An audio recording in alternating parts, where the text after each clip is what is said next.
नमस्कार, मैं शिवम आपका स्वागत करता हूं कैंपस रिपोर्टर के इस नए वीडियो में। मेरे साथ सवालों की एक लंबी लिस्ट के साथ मौजूद हैं आतिया और स्नेह, और सवालों के जवाब देने वाले शख्सियत से आपको रूबरू करवाऊं। आप बिहार के एक छोटे से सहरसा से निकलकर अपने मॉडलिंग करियर की शुरुआत की। वर्ष 2022 में आपने चेन्नई में आयोजित रूबरू मिस्टर इंडिया खिताब जीता। वर्ष 2023 में आपने मिस्टर पैसिफिक यूनिवर्स में भारत का प्रतिनिधित्व किया एवं पहले एशियन बने जिन्होंने इस खिताब को अपने नाम किया। एक मॉडल, एक एक्टर और एक business promoter. Please welcome mister Neel Arya. Thank you Shivam, thank you. चलिए अब सवालों की शुरुआत करते हैं। सबसे पहले तो मैं बहुत एक्साइटेड हूँ क्योंकि जिनके साथ मैं ये चीज़ शेयर कर रही हूँ, he is such a celeb. Neel sir, hi. Hi myself Sneh. And सबसे पहला और सबसे छोटा सवाल मेरा यही होगा कि छोटा नील क्या चाहता था? स्नेह, छोटा नील Yeah. बहुत क्यूरियस था, बहुत क्रिएटिव था, नर्ड था बहुत बड़ा।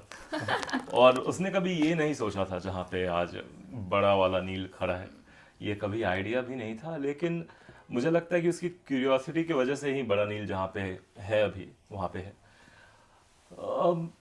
किसी और नॉर्मल बच्चे की तरह कार्टून देखता था, उससे पेंटिंग्स और स्केचिंग का बहुत बहुत शौक था। थोड़ा बहुत डांस भी सीखा, बल्कि मैं बहुत फालतू डांसर हूँ अभी। बिल्कुल नहीं आता मुझे। इंस्ट्रूमेंट्स बजाता था बचपन में। पापा ने एक सिंथेसाइजर कैसियो का आता था उस समय, तो वो गिफ्ट किया था और उसमें कई गाने बजा लेता था। ओके। और बाद में फिर गिटार वगैरह भी सीखा। तो बस किसी नॉर्मल बच्चे की तरह था वो, ओ, तो कह सकते हैं कि छोटा नील मल्टी टैलेंटेड था। बोल सकते हैं। Okay, nice nice nice. बढ़ते हैं अगली क्वेश्चन की ओर, एंड दैट इज कि हम सबको पता है कि आप बिहार के छोटे से जिले सहरसा से आते हो। वहां से आपने बिहार को इंडिया रिप्रेजेंट किया, इंडिया और बिहार को आपने इंटरनेशनली रिप्रेजेंट किया। और उस चीज़ को, उसके एक्सपीरियंस को आज के यूथ के साथ आप कैसे शेयर करना चाहेंगे? वो मोमेंट जो आपने जिया है उसके बारे में चाहिए। मैं आर्टिकुलेट नहीं कर पा रहा कि कैसे मैं बताऊं आपको। बहुत सरियल था। अम, मतलब ये मेरा एक ड्रीम था कि मैं इंडिया को रिप्रेजेंट करूं, being guy from Bihar.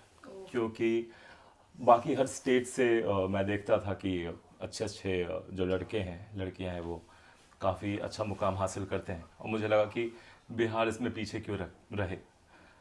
Rohit Khandelwal थे उस समय, मिस्टर वर्ल्ड बने थे, जो मेरे एक अच्छे दोस्त भी हैं अभी मुंबई में।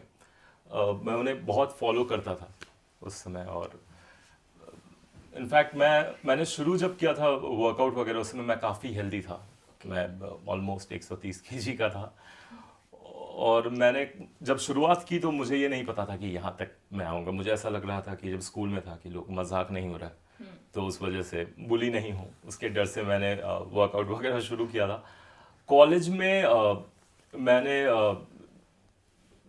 बहुत ज़्यादा ही जोश वगैरह से मैं काफ़ी ज़्यादा मेहनत करने लगा। और तभी लोगों ने मुझे बोला कि यू शुड ट्राई मॉडलिंग, तेरे में वो है एक्स फैक्टर, तो तेरे को करना चाहिए। तो मुझे लगा कि अब इतने लोग बोल रहे हैं तो कुछ तो सच्चाई होगी उसमें। तो मैंने पार्ट टाइम शुरू किया, मैं देखा पैसा भी अच्छा है।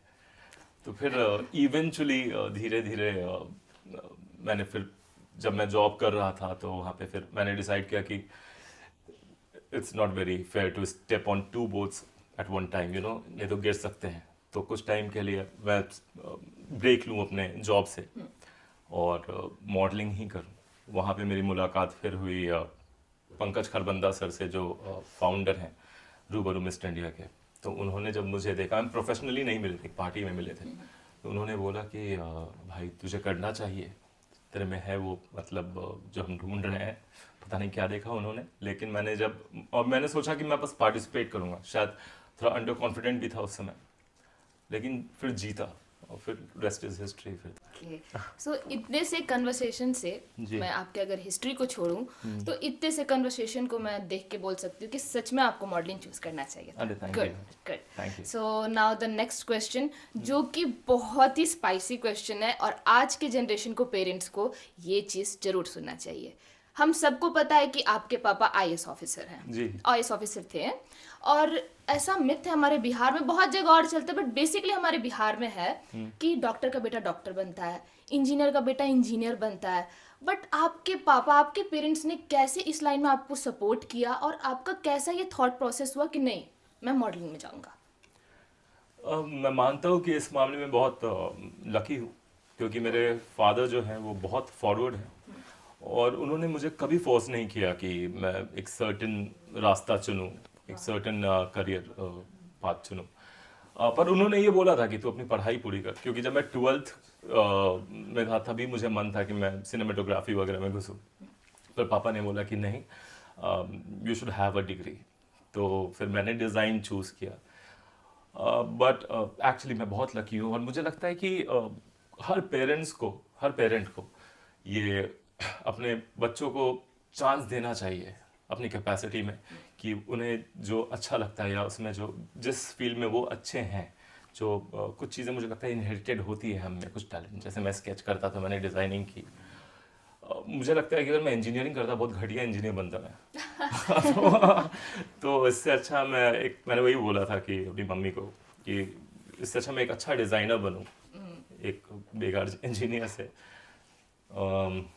तो हाँ, मैं चाहता हूँ कि हर पेरेंट्स ये समझें और उन्हें मौका दे अपने बच्चों को कि वो जिस फील्ड में अपनी करियर बनाना चाहते हैं, जिसमें उन्हें इंटरेस्ट है, वो बिल्कुल उसे परसू करने दें। एग्जैक्टली आप देख सकते हैं कि इनके पेरेंट्स ने इन्हें सपोर्ट किया तो ये आज तक इस मुकाम पे पहुंच चुके हैं। और आपने एक एग्जाम्पल सेट किया even for my parents too, कि अपने बच्चों को आप अपने इच्छा अनुसार बढ़ने दीजिए and they will show you the result and here is the result. जैसे कि आपने बोला कि आपके फादर मान गए, वो 3 इडियट्स वाला डायलॉग मुझे याद आ गया। मैं बनूंगा भी तो बहुत खराब इंजीनियर बनूंगा, आपके अब्बा मान गए, है ना? right. आपके अब्बा मेरे बहुत सारे फ्रेंड्स बॉडी बिल्डिंग में मतलब इंटरेस्टेड हैं और वो लोग मॉडलिंग परस्यू करना चाहते हैं, पर उनके घर पे भी यही प्रॉब्लम होता है, जैसा आप लकी हैं, सब लोग नहीं होता जी। तो वो उन लोगों का ये प्रॉब्लम है कि उनके फादर नहीं मान रहे, मदर नहीं मान रही, ये स्टेबल करियर नहीं माना जाता है। तो आप क्या कहना चाहेंगे? मुझे लगता है स्टेबल तो कोई करियर नहीं है आज के टाइम पे। लेकिन मुझे लगता है कि जिस करियर में आपको इंटरेस्ट है ना, वो उसमें स्टेबिलिटी आप ढूंढ लेते हैं। बॉडी बिल्डिंग और जिस करियर में मैं हूँ बहुत डिफरेंट है। मैं बॉडी बिल्डर की तरह अगर फिजिक बनाऊंगा तो मुझे मेरे फील्ड में काम नहीं मिलेगा, इसीलिए हमें बहुत लीन रहना पड़ता है। कुछ इंटरेस्टिंग और स्पाइसी क्वेश्चंस है। मेरा ये क्वेश्चन है कि सर आपका तो काफी बड़ा फैन फॉलोइंग है, आपकी काफी फीमेल फैन फॉलोइंग है, काफी चर्चे में हैं आप। अच्छा। और उनमें से एक मैं भी हूँ। अच्छा। तो मैं आपकी फीमेल क्रश के बारे में जानना चाहती हूँ। यार मेरी फीमेल क्रश, पता है मैं हैरी पॉटर का बहुत बड़ा फैन था। उसमें हर्मायनी, नॉट एमा वॉटसन, जो कैरेक्टर था वो मुझे बहुत अच्छी लगती थी। हाँ। लेकिन फीमेल क्रश अभी तक ऐसा कोई नहीं है। मैं एडमायर तो बहुत लोगों को करता हूँ। कितनी सारी एक्ट्रेसेस हैं, दीपिका है, आलिया है, आलिया कमाल की एक्ट्रेस। फिर हरनाज हैं जो अभी मिस यूनिवर्स जीती हैं, उनके साथ मैंने काम भी किया है। हाँ, मेरा म्यूज़िक वीडियो भी है यूट्यूब पे। तो काफ़ी सारी लड़कियां हैं, ऐसा कोई एक क्रश नहीं है। बाकी जो क्रश थी उन्हें मैंने डेट कर लिया शायद। हाँ, लेकिन तब तो वो क्रश रही ही नहीं। हाँ, वो खत्म है मामला। आप चूँकि मॉडलिंग फील्ड में आपने इतना अच्छा प्रदर्शन किया है, तो मेरा सवाल ये रहेगा कि जो युवा अभी ये एज अ प्रोफेशन इसको परस्यू कर रहे हैं, उनको क्या डिसिप्लिन फॉलो करना चाहिए बेहतर रिजल्ट के लिए? जी। देखिए, डिसिप्लिन जो मॉडलिंग करना चाहते हैं, राइट। तो मॉडलिंग में एक तो क्या होता है ना कि सबका एक बॉडी टाइप अलग होता है। जैसे मैं मोटा बच्चा था तो मुझे थोड़ा ज़्यादा ही करना पड़ता है। मैं क्या करता हूँ कि आपको एक सर्टेन डाइट लेनी वेल पड़ती आपका है। डिसिप्लिन तो आप जब आपने बताया 130 से आप 130 केजीज का वेट Right. आपने घटाकर आप मॉडलिंग फील्ड में आए तो वो आपका डिसिप्लिन ऑलरेडी शो कर रहा है। हाँ, लेकिन जब मैं 130 से नॉर्मल उसमें जब मैं मॉडलिंग नहीं करता था वो अलग था। अभी मैं करियर के लिए करता हूँ। तो अभी भी क्या होता है कि इट डिपेंड्स कि मेरे सामने कौन सा प्रोजेक्ट है। कई ब्रांड्स ऐसे होते हैं जिसमें काफ़ी लीन मॉडल्स, जैसे H&M वगैरह होता है, Right, ज़ारा, right. उसमें बहुत लीन होना पड़ता है। तो उस तरह के शूट्स मैं करता हूँ, लेकिन मैं बहुत ज़्यादा नहीं लेता हूँ क्योंकि मेरी बॉडी टाइप वैसी नहीं है। मुझे बहुत ज़्यादा मेहनत करना पड़ता है, नमक वमक छोड़ना पड़ता है, विच इज़ नॉट हेल्दी। बाकी जैसे मैं मान्यवर या रेमंड्स या किसी फिर अभी सोनाली जैन के लिए भी मैंने किया था, एक अच्छी डिज़ाइनर है वो। जी। तो उसमें मेरे लिए सबसे आसान होता है कि मैं रात का खाना छोड़ देता हूँ। अच्छा। हाँ, लेकिन जैसे आपने डिसिप्लिन बोला, डिसिप्लिन मुझे लगता है बहुत इम्पोर्टेंट है किसी भी फील्ड के लिए। और आपको अपना डिसिप्लिन फिगर आउट करना पड़ेगा। आप मेरा फॉलो नहीं कर सकते। कई लोग मुझसे पूछते हैं कि नील भाई आप बताओ कि आप क्या डाइट लेते हो या आपका वर्कआउट कैसा है। तो मेरा वर्कआउट तो देखिए, मैंने एक तो कितना 11-12 साल हो गए मुझे वर्कआउट करते करते। तो कई बार मैंने बहुत गलतियां की, उससे सीखा। मुझे तो बताने वाला भी इनिशियली कोई नहीं था। काफ़ी इंजरीज हुई मेरी। तो मैंने उन सब से सीखा। तो या तो अगर कोई बंदा फिटनेस में एक अच्छी फिजिक बनाना चाहता है, जो कि इस फील्ड में बहुत क्रूशल है, हालांकि अब प्लस साइज मॉडलिंग भी Models काफ़ी वगैरह, प्रचलित right. है। तो इसमें मुझे लगता है कि अगर आपको ज़्यादा नॉलेज नहीं है तो आप हायर कर सकते हैं एक फिटनेस कोच को, एक न्यूट्रिशनिस्ट को, अपने पर्सनल ट्रेनर को। तो उससे आप फिर पर्सनलाइज अपने लिए आप वो कस्टमाइज करवा सकते हैं। लेकिन फिर क्या होता है ना कि बोलते हैं ना, ज्ञान सबके पास है, उसे फॉलो करना पता सबको है कि क्या करना चाहिए। उसे फॉलो करना मेन, आपके पास आप बहुत बड़ा एक वाई होना चाहिए, WHY। अगर मैं अभी कोई किसी और फील्ड में होता तो शायद मेरे लिए और ज़्यादा डिफिकल्ट होता। फिर मैं बोलता कि क्या मेरे को कल शूट पे थोड़ी जाना है, खा लेता हूँ रात में, तो क्यों मैं नहीं खाऊं। लेकिन अभी डर है कि मैं गोल मटोल लूँगा जैसा भी लग रहा हूँ। तो नहीं, आप बिल्कुल फिट लग रहे हैं आप। वो आपको लग रहा है, थैंक यू सर। लेकिन ये ऑब्वियसली आपको फिर उस हिसाब से सोचना पड़ता है। हाँ इसी से जुड़ा हुआ मेरा एक सवाल और था, मॉडलिंग से ही जुड़ा हुआ। जी। क्या आपने शुरुआती दिनों की आप बात बताएं, जब आपने शुरुआती दिनों में मॉडलिंग की, क्या बचपन में भी आप ऐसा कुछ कर रहे थे जिसे देख के कोई बता सके कि ये बच्चा लगता है आगे जाके मॉडलिंग करने वाला है? ऐसा रोल मॉडल बेसिकली आपको इंस्पिरेशन कहाँ से मिला? रोल नहीं, बचपन में जो मैं करता था लोग मना कर देते थे कि मत करो। ऐसा क्या करते थे? हाँ, ये बचपन जरूर। में तो उम्मीद नहीं थी किसी को कि मैं इस तरह की फील्ड में आऊंगा। बोलते ना कि जब तक आप वो करके दिखा नहीं देते हो ना, तब तक लोग आप पे डाउट करते हैं। Right. तो इनफैक्ट जैसे मैंने पहले बोला कि I am very grateful to my father कि उन्होंने मुझ पे विश्वास किया। मुझे लगता है सबसे इम्पोर्टेंट है कि कोई, और स्पेशली अगर आपके पेरेंट आप पे विश्वास करते हैं तो आपका 3 गुना बढ़ जाता है आपका जो कॉन्फिडेंस है। और बाकी सबने पापा को बोला भी कि IT क्यों नहीं कर रहा है। लेकिन पापा ने बोला कि हाँ। एक ये भी मिथ है कि जो मॉडल्स होते हैं वो हाईली एजुकेटेड नहीं होते, पर आप हो तो आप इसका कोई एग्जांपल बताओ। बिहार के यूथ इस पे क्या कर सकते हैं? मुझे लगता है मॉडलिंग करियर और एजुकेशन जो है, एजुकेशन तो किसी भी फील्ड में इम्पोर्टेंट है। आप मॉडलिंग नहीं करो सर, नहीं एक करो। मिथ है कि मॉडल्स है तो वो पढ़े लिखे, ये ज्यादा ज्यादा पढ़े पढ़े लिखे लिखे नहीं नहीं होंगे। ये तो बहुत ऐसा। एब्सर्ड बात है। मतलब हाँ, मतलब जैसे मैं ये पॉडकास्ट या अगर किसी पॉलिटिकल या किसी भी टॉपिक पे अगर मैं बात कर पा रहा हूँ तो हाँ, मेरा एजुकेशन कहीं ना कहीं हैंडी आता है कि हाँ, एक्सपोजर है मुझे। लेकिन हो सकता है कि कोई बंदा अगर पढ़ा लिखा नहीं भी हो और उसे बस कैमरा के सामने पोज करना हो और चलना हो, तो शायद इतना इम्पोर्टेंट नहीं है उसके लिए कि वो अपना एजुकेशन जो है वो पूरा करे। लेकिन मुझे लगता है फॉर द लॉन्ग रन, अगर मानो कि आप इतने बड़े मॉडल बन जाओ कि आपको फिर कभी इंटरव्यू देना पड़े, तो वहाँ पे आप फंस सकते हो।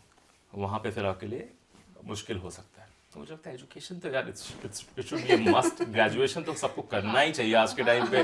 कैसे ऐसे AI वगैरह आ गया है, अभी तो आप नहीं करोगे तो बहुत प्रॉब्लम है फिर। हाँ मुझे पता चला कि आपका एडमिशन मास कॉम में भी होने वाला था और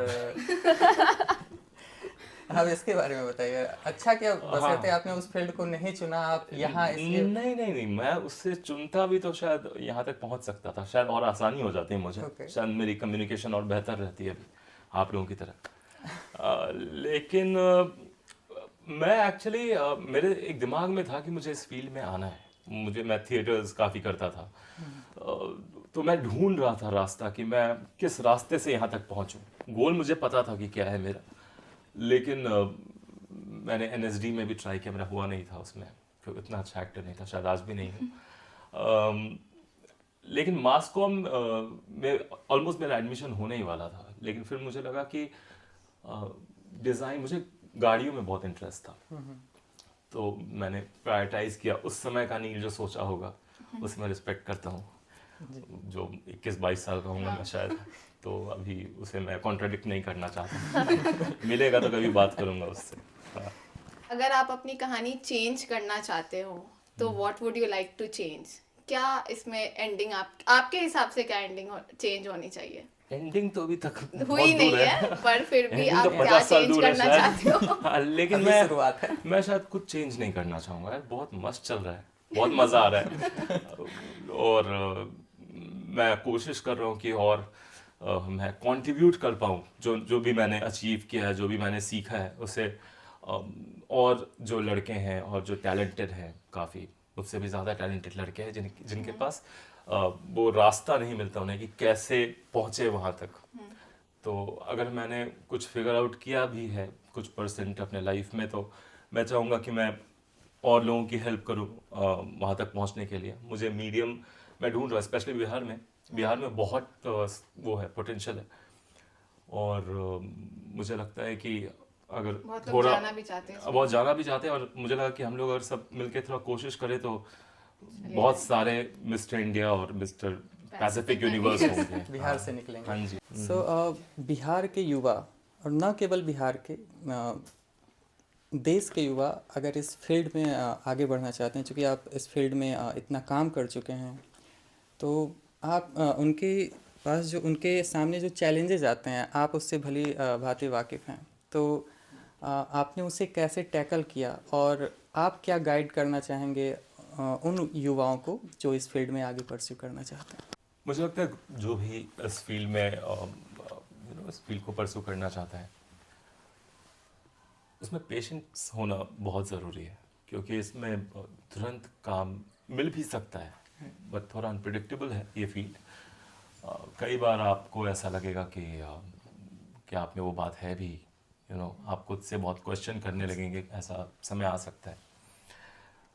पर हो सकता है उस समय आप 90% पे हो सकता है 10% और जाना, कई लोग वहीं गिव अप कर देते हैं। हाँ, लेकिन मुझे लगता है कि आपके पास एक फाइनेंशियल बैकअप होना बहुत इम्पोर्टेंट है, क्योंकि बहुत लोग यहाँ भी फंसते हैं कि पैसे की कमी हो गई या इस तरह, तो आप या तो आपको कुछ, या तो आप इतना लेके जाओ मुंबई में, या आप वहाँ पे पार्ट टाइम अगर कुछ और भी कर पाओ। लेकिन देखिए, स्ट्रगल है, ठीक है, स्ट्रगल है। आप कंप्लेन नहीं कर सकते हो कि इस वजह से नहीं हुआ, कोई नहीं सुनना चाहता है दुनिया में, सब आपका बस रिजल्ट देखना चाहता है, आपसे कोई एम्पैथाइज नहीं करेगा। तो आप अपना क्या कहते हैं, जो फाइनेंशियल बैकअप है उस पर काम कीजिए, क्राफ्ट पे काम कीजिए। अच्छा लंबा दिखना 10% है, आपको अपने डिक्शन, वॉइस मॉड्यूलेशन, जो एक्टिंग के क्राफ्ट है, अलग अलग तरीके एक्टिंग के, एरिक मॉरिस, माइजनर, जो भी आपको जो भी पसंद हो, जो भी तरीका। थिएटर कर भी सकते हैं। पहले लोग बोलते हैं थिएटर करना ही चाहिए, लेकिन अब मुझे लगता है कि दोनों बिल्कुल डिफरेंट अप्रोच है एक्टिंग का।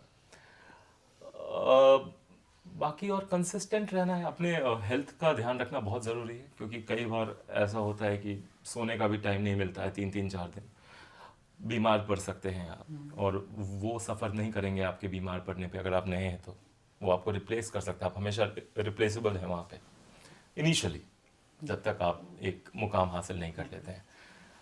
और बस कई बार आपको सोसाइटी से लड़ना पड़ेगा अपने हक के लिए, तो वो कीजिए, अगर आप में इतना पैशन है तो आप कीजिए, और बस इन सबको एक जगह ले आइए, तो फिर आप बहुत ही शानदार बन जाते हैं और आप कुछ भी अचीव कर सकते हैं। बिल्कुल। आप क्या अपने एंड से बिहार के युवाओं के लिए या फिर ऐसा कुछ इनिशिएटिव या ऐसा कुछ आप करना चाह रहे हैं, या कुछ पाइपलाइन में है कुछ वैसे प्रोजेक्ट्स जो आप बताना चाहें? बहुत सारी चीज़ें हैं।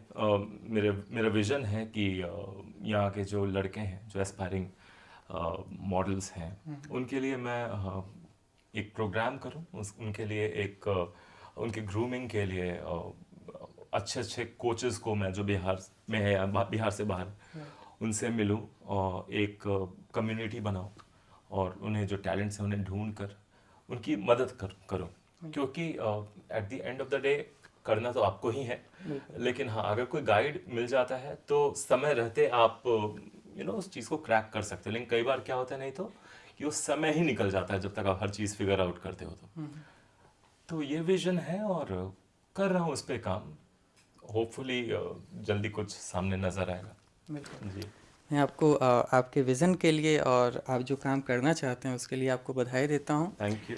और I would like to conclude by saying कि मिस्टर नील, आपने एक मॉडल की जो छवि होती है, आपने जो एक परसेप्शन होता है कि ज़्यादा पढ़े लिखे नहीं होंगे, बस बल्कि मसल्स एंड ऑल ऐसा बॉडी है, लेकिन आपने मुंबई से आपने एमबीए किया है, आपने मिलान से एक स्पेशलाइजेशन डिज़ाइन में आपने स्पेशलाइजेशन किया है। तो आप एक फ्रेज़ है, ब्यूटी विद ब्रेन। हाँ, बट आप माशाल्लाह, मतलब आप मॉडलिंग कर रहे हैं, और जो एक परसेप्शन है, आपने उस परसेप्शन को तोड़ा है, तो congratulations on that. Thank you so much यार, थैंक यू। सो ऐसे ही वीडियोस के लिए आप हमारे साथ जुड़े रहें। हम कैंपस रिपोर्टर टीम, धन्यवाद।